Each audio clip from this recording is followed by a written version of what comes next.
150 electric buses योजनेच्या सोहळ्याला मनापासून शुभेच्छा देतो। आपल्या सगळ्यांचं मनापासून अभिनंदन देखील करतो,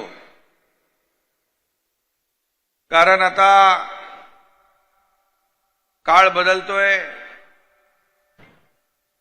स्पर्धात्मक युगामध्ये आपण सगळेजण पुढे जातोय आणि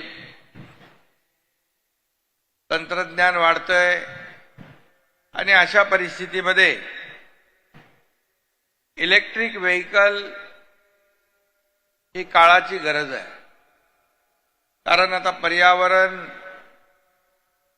देखील आपल्याला त्याचाही समतोल राखायचा आहे।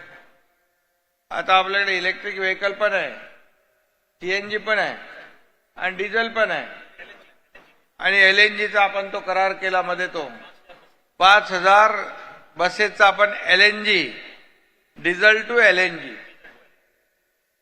म्हणजे आता हळूहळू हे प्रदूषण कमी होत जाईल आणि आपल्या वाहन चालक, कंडक्टर यांना देखील सोयीचं हे सगळं नक्की होईल।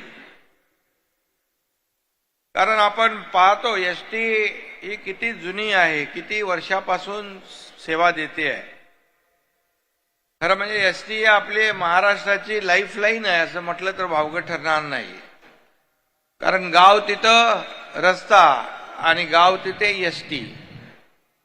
आता गावाला पूर्वी आम्ही जायचो, मी गावाला जायचो, महाबळेश्वर मधून गावी तापोळ्याला एसटीने जायचो आणि मग मुक्कामाला एक गाडी थांबलेली असायची, पाहायचो मी, बाबा ही गाडी इथेच राहणार आता। आणि एसटी ड्रायव्हर, कंडक्टर, कर्मचारी आणि गावकरी यांचं देखील अतिशय ऋणानुबंध आपण पाहिले, जिव्हाळ्याचं नातं पाहिलं। एसटी म्हणजे आपल्या परिवारातलेच एक काहीतरी एक घटक आहे अशी भावना लोकांमध्ये देखील निर्माण झालेली आहे।